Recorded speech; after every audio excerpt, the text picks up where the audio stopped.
The first months were chaos. The Cathari were not human. Their bodies were covered in hard shells like insects. They had 4 arms and 2 legs. Their eyes were large and dark, designed for seeing in underground tunnels where their species had lived for millions of years. They could not eat human food. They could not drink human water without special filters. Bright sunlight hurt their skin. Open skies terrified them because their instincts screamed that they were exposed and vulnerable. Every day brought new problems. A Cathari child had a panic attack in a hospital because the ceiling was too high. A group of refugees refused to enter a building because it had windows. Medical teams discovered that common human antibiotics were poison to Cathari biology. Translators worked around the clock, but still missed important cultural meanings, leading to misunderstandings that sometimes ended in tears and sometimes in violence. The world watched and waited for humanity to give up. Humanity did not give up. Dr. James Okonkwo, nephew of the Secretary General, led a team of scientists working to understand Cathari biology. They worked 18 hours a day, slept in their labs, and slowly built a picture of what the refugees needed to survive. The Cathari ate a paste made from certain minerals mixed with organic compounds. It took 2 months to create a synthetic version that was safe and nutritious. When the first batches were distributed, Cathari, who had been slowly starving, finally began to recover. A retired teacher named Margaret Chen lived in a small town in Saskatchewan, Canada. She was 73 years old and had never traveled outside her country. When the refugees arrived, she decided to learn the Cathari language. It was incredibly difficult. The Cathari spoke with clicks and whistles that human mouths could barely produce. Margaret practiced for hours every day until her throat was sore. After 4 months, she could hold a simple conversation. She opened a small school in her home. At first, only 3 Cathari children attended, brought by parents who were desperate for their children to learn the language of their new world. Margaret taught them English. They taught her about their lost homeworld, about the songs their grandparents had sung in the deep mines, about the games they had played in tunnels lit by glowing fungi. Word spread. More children came, then adults. Margaret's small house became a community center, then a proper school, then a model that was copied in cities around the world. In Lagos, Nigeria, a chef named Adaeze Nwosu became obsessed with a simple problem. The Cathari could not taste human food. Their biology was so different that even when they could safely eat something, it had no flavor to them. Adaeze believed that sharing food was how strangers became friends. She spent 4 months experimenting with Cathari-safe ingredients, testing combinations, asking refugee volunteers to describe what they experienced. Most experiments failed. Some were disgusting. But slowly, Adaeze learned the patterns. She discovered that certain mineral combinations created flavors the Cathari could actually enjoy. She created a dish she called Unity Stew, a name that sounded better in translation than it did in English. When she served it to a group of Cathari elders, one of them began to cry. "It tastes like home," the elder said. "I did not think I would ever taste home again." In Mumbai, India, a construction crew led by a woman named Priya Sharma took on a different challenge. The Cathari could not live comfortably in human buildings. They needed enclosed spaces, lower ceilings, filtered light, and temperatures that humans found uncomfortably warm. The Indian government asked Priya's company to build the first purpose-designed Cathari housing complex. Priya's crew worked with Cathari engineers who had survived the journey. They learned from each other. Human construction methods were faster and used different materials. Cathari techniques were more precise and better suited for underground work. Together, they designed buildings that felt like the tunnel homes of the lost Cathari world, but used human technology to build them quickly. The first complex, called New Borough in English, opened 6 months after the refugees arrived. 3,000 Cathari moved in. For the first time since their world died, they had a place that felt safe. Of course, there were problems. In some places, fear overcame compassion. A group of men in Germany attacked a Cathari family, shouting that aliens should go back where they came from. The police arrested them within hours. The court gave them the maximum sentence. But the damage was done, and the Cathari community was frightened. Chancellor Anna Berger addressed the nation the next day. "These attackers do not represent Germany," she said. "They do not represent humanity. We have made a choice as a species. We will not let cowards and bullies take that choice away from us." The Cathari family received thousands of messages of support from humans they had never met. Neighbors brought gifts and guarded their home at night. Slowly, trust began to rebuild. 1 year after the arrival, Elder Kirik stood before the United Nations General Assembly. The chamber was full. Every nation had sent representatives. Cameras broadcast his words to every corner of the planet and, through hidden channels, to worlds across the galaxy. "I have lived for over 200 years, Kirik said through a translator. "I have seen empires rise and fall. I have watched the hegemony crush every species that stood against them. When they abandoned us in your orbit, I expected to die. I expected my people to die.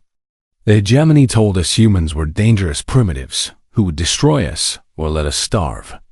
He paused, and his large dark eyes moved across the assembled human faces. "They were wrong," he said simply. "I have watched your people give food they needed to strangers. I have seen your doctors work until they collapsed to save Cathari children. I have met humans who learned our language, who built us homes, who cooked us meals that taste like a world we lost. I do not fully understand your species. You are strange to us. But I know this. You are not primitives. You are not cruel. You are something the galaxy has never seen before." The chamber was silent. Then, slowly, applause began to build. Humans clapped and cheered for the old alien standing before them. And across the galaxy, other species heard his words and began to wonder. Maybe the hegemony had been lying to them too. The council chamber of the galactic hegemony was cold and dark, just like the beings who ruled from it. Ambassador Rixthal stood before the great viewing screen, his scaled skin gleaming under the pale lights. Around him sat the 12 High Lords of the hegemony, the most powerful beings in the known galaxy. They had ruled for 10,000 years, and they did not like problems. Humanity was a problem. The small blue planet called Earth had refused to bow. 3 times the hegemony had sent diplomats demanding tribute and obedience. 3 times the humans had said no. They were not powerful enough to fight the hegemony directly, but they would not kneel either. Worse still, other species were watching. If one small world could defy the hegemony and survive, others might try the same. "We could simply destroy them," said High Lord Cathvarn, his voice like grinding stones. 1 fleet, 1 week. Problem solved. Rixthal shook his head. That would make them martyrs. Other worlds would remember. We need something more elegant. Something that will break them without a single shot fired. He touched a control, and the viewing screen showed a convoy of broken ships drifting through space. Inside those ships were 6 million Cathari, refugees from a mining world that had collapsed into a dead star. They were sick, starving, and hopeless. The hegemony had been transporting them to processing camps where they would be worked until they died. "We give the humans a gift," Rixthal said with a cold smile. 6 million mouths to feed. 6 million bodies to shelter. 6 million reasons for their economy to collapse and their people to riot. They will either watch millions die in orbit, proving they are no better than us, or they will try to help and destroy themselves in the process. The High Lords considered this. It was cruel. It was clever. It was perfect. "Do it," said the First Lord. 3 days later, the refugee convoy dropped out of faster-than-light travel in Earth's orbit. The hegemony broadcast the event across 1,000 worlds. Cameras watched from hidden ships, ready to document humanity's failure. News networks across the galaxy prepared their stories. Primitive species overwhelmed by refugee crisis. Or perhaps humans fire on helpless refugees in orbit. On Earth. The first alerts came through at 3:47 a.m. Greenwich. Meantime, satellites detected the massive convoy of ships appearing suddenly near the moon. Within minutes, every government on Earth knew what was happening. Within hours, the whole world knew. Secretary General Amara Okonkwo of the United Nations had not slept in 2 days. She stood in the Emergency Command Center in New York, watching the data streams from orbit. 6 million aliens, sick and dying, dumped on her world like garbage. The hegemony's message had been clear. These are now your responsibility. Do with them what you will. Her advisors were divided. Some said Earth could not possibly absorb 6 million alien refugees. Others warned that refusing them would prove the hegemony right. A few suggested that this was a trick, that the ships might be weapons in disguise. Amara listened to them all. Then she made her decision. "We take them," she said simply. "All of them." The room erupted in arguments, but she raised her hand for silence. "I will not watch 6 million beings die in our skies while we debate economics." The hegemony expects us to be selfish. They expect us to be cruel. We will show them something they have never seen before. She walked to the communications panel and opened a channel that would broadcast to the entire planet. "People of Earth," she said, "we face a test today. Not a test of strength, but a test of who we are. 6 million refugees have been abandoned at our door. They are not human, but they are people. They are frightened, hungry, and dying. I am asking each of you, every nation, every community, every family, to help me answer a simple question. What kind of species do we want to be?" The response was not instant. For several hours, the world held its breath. Then the messages started coming. A hospital in Tokyo offered to convert an entire wing for alien patients. A farming collective in Brazil calculated how much food they could spare. The European Union announced emergency funding for refugee housing. Private citizens showed up at government buildings, at community centers, at anywhere they thought might be organizing help, asking the same question: what can I do? Not everyone agreed. There were protests in some cities, angry voices shouting that Earth should take care of its own first. But they were outnumbered. Something had awakened in humanity, something old and deep. The instinct that had made ancient tribes share meat with strangers. The same instinct that made humans rush toward disasters instead of away from them. In orbit, the Cathari refugees huddled in their dying ships and watched their sensors with disbelief. Instead of weapons locking onto them, they detected hundreds of small craft rising from Earth's surface. Shuttles, transport ships, emergency rescue vehicles, all of them broadcasting the same message in crude but understandable galactic standard. We are coming to help. Please do not be afraid. Elder Kyrix was the leader of the Cathari refugees. He was old, his chitin cracked and faded, his forearms weak from hunger. He had expected death. He had prepared his people for death. When the first human shuttle docked with his ship, and the strange soft-skinned being stepped through with food and medicine, he did not understand. Why? He asked the human woman who approached him. She was small, with dark skin and tired eyes, but she smiled at him like he was a long-lost friend. "Because you needed help," she said simply, "and we could give it." Kyrix had lived for over 200 years. He had seen the hegemony conquer worlds, enslave species, and crush rebellions. He had never seen anything like this. The hegemony said humans were primitives, he said. Dangerous animals who would destroy us. The woman's smile did not waver. The hegemony, she said, does not know us very well. Across the galaxy, the hegemony's news networks fell silent. They had expected footage of riots, of refugee ships burning, of humans showing their true savage nature. Instead, their cameras showed something impossible. Humans carrying Cathari children in their arms. Humans sharing their own food with hungry aliens. Humans working through the night to save. Lives that meant nothing to them except that they were lives. And they could be saved. Ambassador. Rixthale watched the footage in his private chambers and felt something he had not felt in centuries. Fear that he had wanted to break humanity. Instead, he was beginning to suspect he had shown the galaxy exactly what they were capable of, and the galaxy was watching. The hegemony had made a terrible mistake. They had thought the Cathari were worthless, broken refugees with nothing to offer. They were wrong.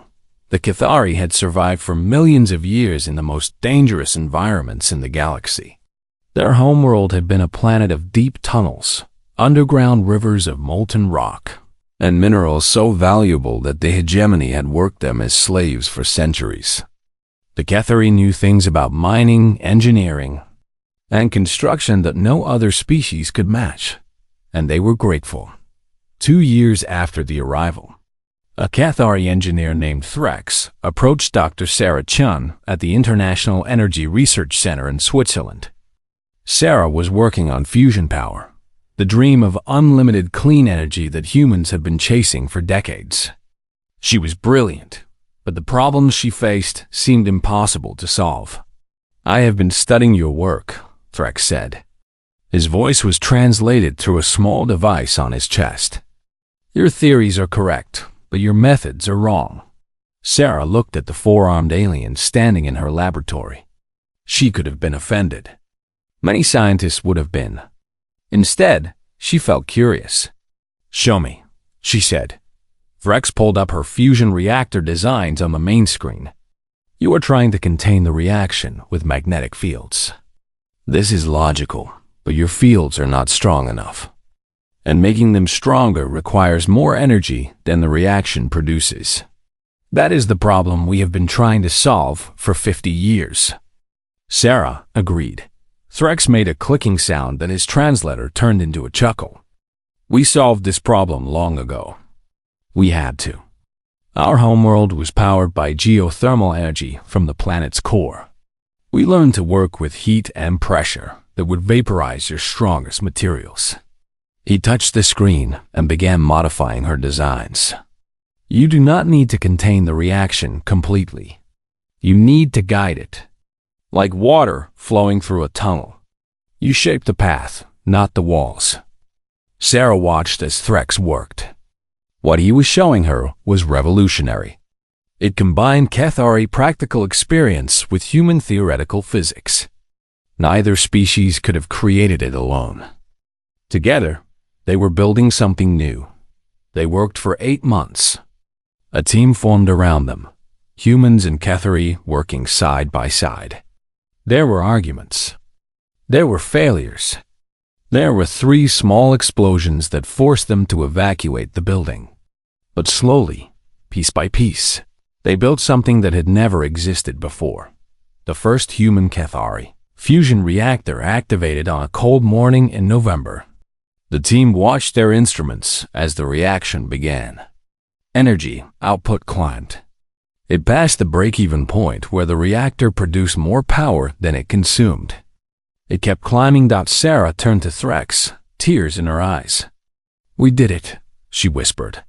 Threx placed one of his 4 hands on her shoulder. "No," he said. "You did it. We only helped. You gave us a home when we had nothing. This is a small gift in return." But it was not a small gift. Fusion power changed everything. Within 5 years, fossil fuels began to fade from use. The energy crisis that had plagued humanity for generations started to end. Climate change, the great threat that had loomed over Earth's future, began to slow down, and that was just the beginning. Cathari tunneling techniques transformed Earth's infrastructure. Underground transit systems expanded beneath major cities, fast and efficient and immune to weather. Housing projects used Cathari construction methods to build faster and stronger than ever before. In earthquake zones, Cathari engineers designed buildings that could bend and flex instead of breaking. The Cathari understood minerals in ways humans never had. They could sense the structure of rock through vibrations, could find deposits of valuable materials that human instruments missed entirely. Mining operations that had been destroying the environment became surgical and precise. Instead of tearing open mountains, they drilled narrow tunnels and extracted only what was needed. But the greatest contribution was not technology. It was perspective. Cathari children grew up alongside human children. They played together, fought together, learned together. Human children discovered the joy of Cathari tunnel games, complex three-dimensional puzzles that took place in specially built underground playgrounds. Cathari children learned human sports and music and art. A generation grew up thinking of the Cathari not as aliens, not as refugees, but as family. When young Cathari reached adulthood, many of them joined human institutions. They became scientists and engineers, yes, but also teachers and artists and doctors. A Cathari named Vex became a famous musician, creating sounds that blended human instruments with the ancient songs of the lost homeworld. A Cathari painter named Quill became celebrated for works that showed the beauty of both species. Images of humans and Cathari working together in fields of light. The hegemony had dumped the Cathari on Earth, expecting them to be a burden. Instead, they had become a blessing. The two species made each other stronger. Human creativity combined with Cathari patience. Human innovation combined with Cathari experience. Together, they achieved more than either could have alone. News of Earth's progress spread through the galaxy, despite the hegemony's efforts to hide it. Other species heard whispers about the fusion reactors, about the integrated society, about the small blue planet that had turned refugees into partners. Some dismissed the stories as propaganda. Others began to wonder if the hegemony had lied about humans. What else had they lied about? On the 10th anniversary of the arrival, Secretary General Amara Okonkwo, now retired, sat in a garden with Elder Kirix. They had become friends over the years, two old leaders who had guided their peoples through impossible times. The hegemony wanted to destroy us, Amara said. Both of us. They wanted to prove that kindness was weakness. Kirix made the clicking sound that meant laughter. They proved the opposite.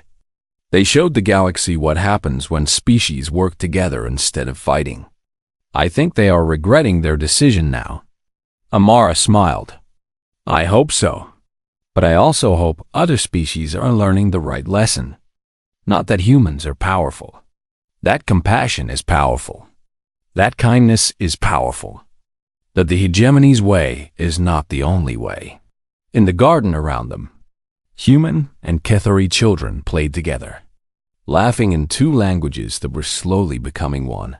Somewhere in the galaxy, in a cold, dark council chamber, the hegemony was realizing that their clever punishment had backfired completely, and they were starting to be afraid. Ambassador Vrixthal stood on the bridge of his flagship and looked at Earth through the view screen.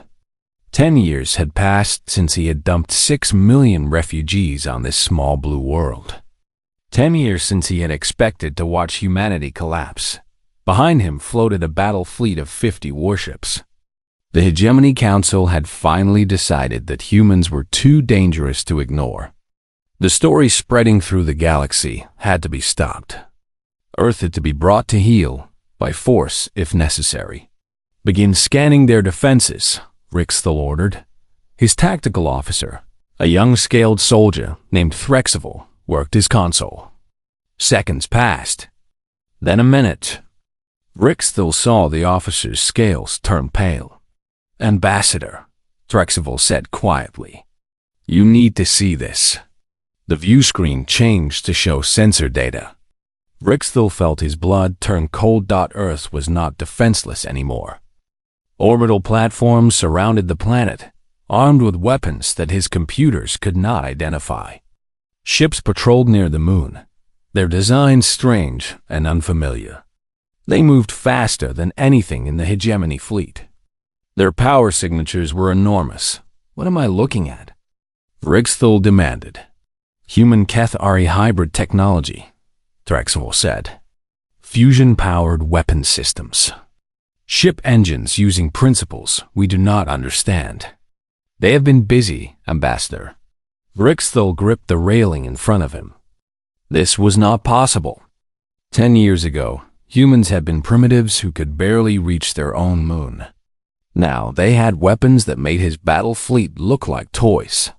"We have 50 warships," he said, more to convince himself than anyone else. "They cannot have matched our numbers." "They have 37 combat vessels," Drexel reported. "But Ambassador, our projections show that each of their ships is equal to at least 3 of ours." "And their orbital platforms?" He paused, checking his data. "We cannot win this fight." Rickstell felt something he had not felt in centuries: humiliation. He had been the architect of Earth's punishment. He had been so confident in his clever plan. Now he was standing here with a fleet that could not defeat a species he had dismissed as animals. A communication signal came through. President General Marcus Webb of Earth was requesting contact. Rickstell straightened his scales and accepted the connection. The view screen showed a human male standing in a command center. He was older, with gray in his hair and lines on his face. Beside him stood Elder Kirix, the Cathari leader who had arrived starving on a refugee ship. Behind them both, Rick still saw a room full of beings working together. Humans, Cathari, and others. Rick still recognized them. The Vrel, amphibious creatures the hegemony had dumped on Earth 5 years ago after their oceanic world was declared useless. The Mox, small furry beings abandoned 3 years ago when their colony failed. The Tethra, insectoid like the Cathari, but from a different branch of evolution, left on Earth just last year. Each time the hegemony had tried to punish Earth by giving them more refugees, humanity had taken them in. And each time, Earth had grown stronger. "Ambassador Rickstol," President Webb said. His voice was calm and polite. "Welcome back to our solar system." Rickstol forced his voice to remain steady. "You have built weapons. You have militarized your world. This is a violation of galactic law." Webb smiled slightly. Galactic law also says that species should not dump refugees on other worlds to punish them. The hegemony broke that law first. "We simply prepared for the day you would come back." "The Hegemony Council demands your surrender," Rickstol said. "You will disarm your fleet and accept proper supervision." "No," Webb said simply. "No." Rickstol felt anger rising in his chest. "You cannot say no to the hegemony. We have ruled this galaxy for 10,000 years. And in 10,000 years, Elder Kirix said, stepping forward, you have learned nothing. You rule through fear. You keep species apart, because together they might challenge you. You throw away anyone who is not useful." The old Cathari's eyes were bright and hard. "Humans are different. They see worth in those you discard. They build bridges where you build walls. And now, Ambassador, they are not alone anymore." The beings behind Webb and Kirix stood straighter. Vrel, Mox, Tethra, Cathari, human. Different species, different biologies, different histories. All united. "Every species you abandoned on Earth has joined us," Webb said. "Every refugee you threw away has become our friend and our ally. We call ourselves the Earth Alliance now, and we speak with one voice." Rick Thiel looked at his tactical displays again. 37 Alliance ships. Orbital platforms with unknown weapons. A unified command structure with the experience of 5 species working together. And behind all of that, a planet of billions who had proven they would sacrifice everything for strangers. His fleet could not win. He knew it. His officers knew it. And worst of all, Webb knew it. "You are welcome to visit Earth peacefully," Webb continued. "You are welcome to trade with us, to talk to us, to learn from us. But if you come here with weapons, if you try to take what is ours, you will face all of us together. Every species you ever abandoned. Every refugee you ever called worthless." He paused. "We protect each other now. That is what family does." Rex Thiel stood silent for a long moment. He thought about the council and how they would react to his failure. He thought about the other species watching this confrontation through hidden channels. He thought about the galaxy that had been ruled by fear for 10,000 years. "This is not over," he said finally. "You are right," Kirix agreed. "This is just the beginning." Rick Thiel cut the communication and turned to his fleet. "Set course for hegemony space." "We are leaving, sir?" Threxival looked confused. "Should we not report to the council first? Request reinforcements?" Rick Thiel shook his head slowly. "What reinforcements? They have built something we have never seen before. A coalition of species who trust each other, who fight for each other. The council does not know how to defeat that because the council does not understand it."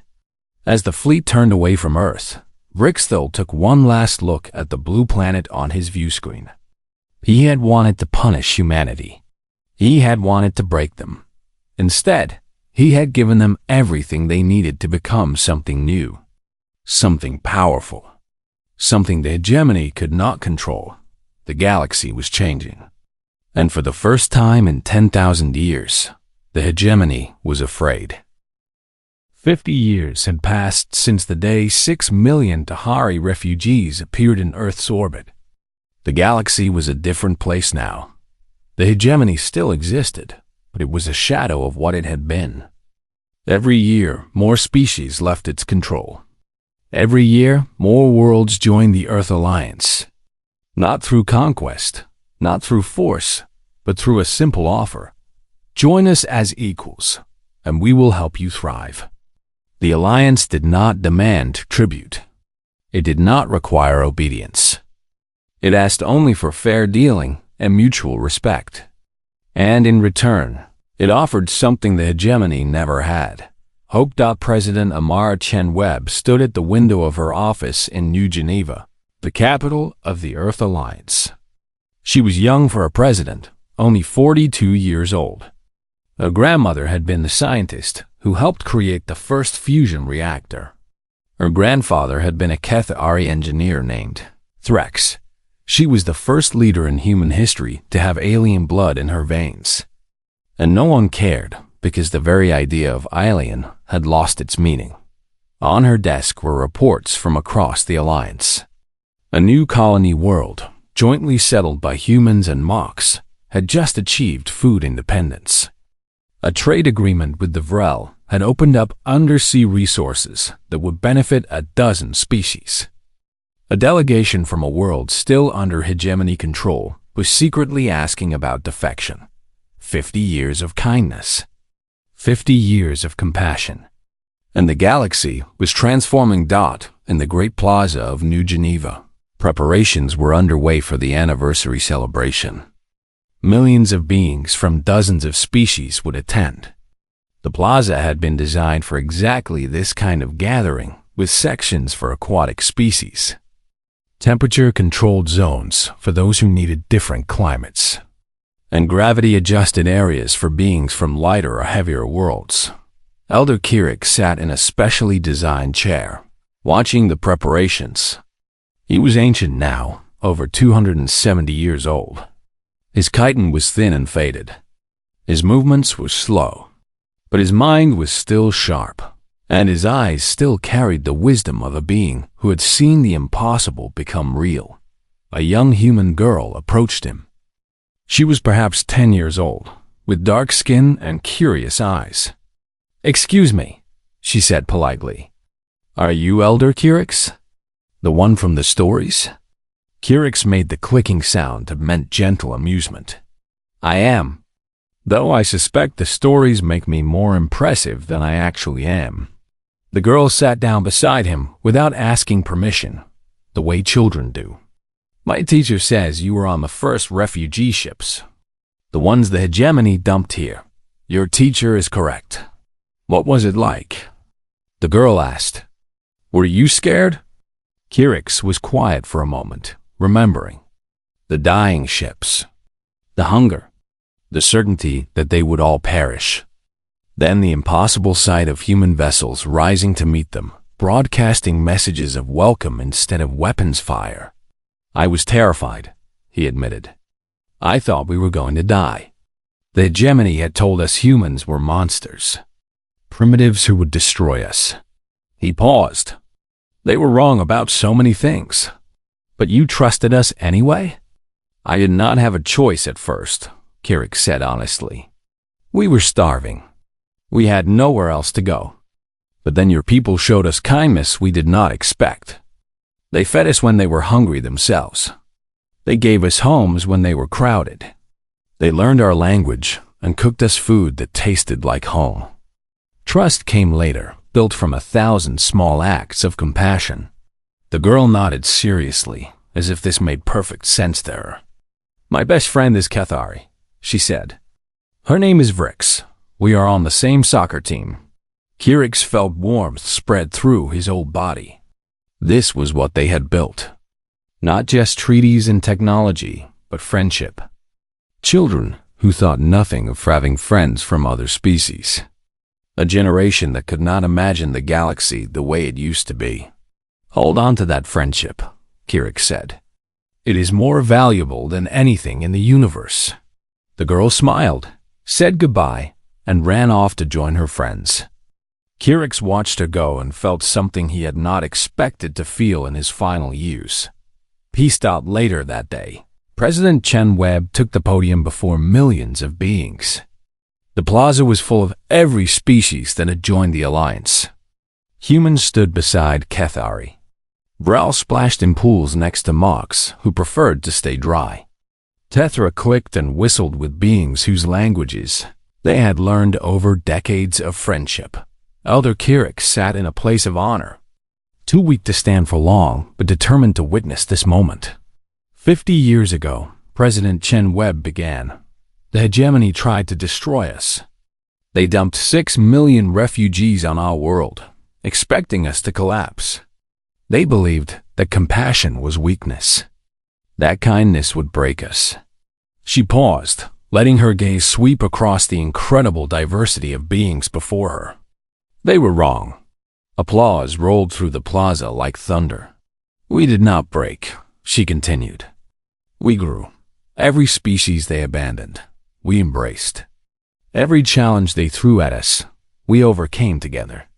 And now we stand here not as humans, not as Cathari, not as any single species, but as one family."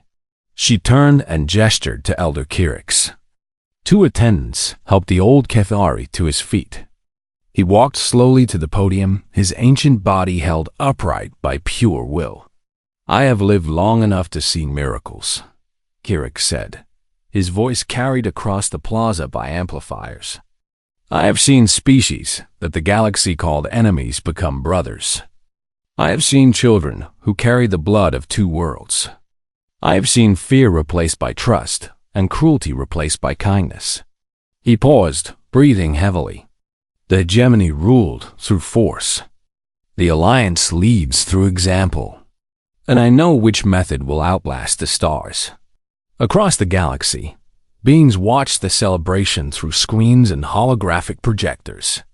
Some were citizens of the alliance, celebrating with their leaders. Others were still under hegemony control, watching secretly, wondering if they too could be free. And in the cold dark chambers of the hegemony itself, the High Lords watched and felt their power slipping away.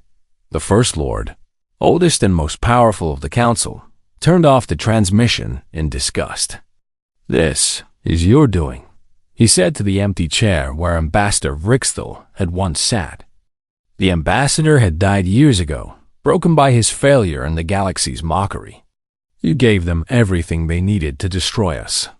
But it was not destruction the Alliance wanted. It was transformation. A year after the anniversary, the first hegemony world formally requested to join the Alliance. Then another. Then a dozen more. The change was slow but unstoppable, like a river wearing down a mountain. 100 years after the arrival, the last hegemony world joined the Alliance. The 10,000-year empire ended not with a war, but with a choice. Species chose compassion over fear, cooperation over domination. They chose to be part of something new. And in the great plaza of New Geneva, now the capital of a galaxy united, a statue stood where Elder Kyrix had given his final speech. It showed two hands clasped together, one with 5 fingers, one with 4 claws.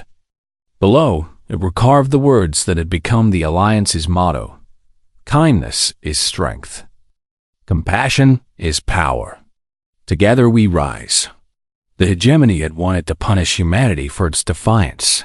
Instead, they had shown the galaxy what was possible when one small species chose to be kind, and the galaxy had listened.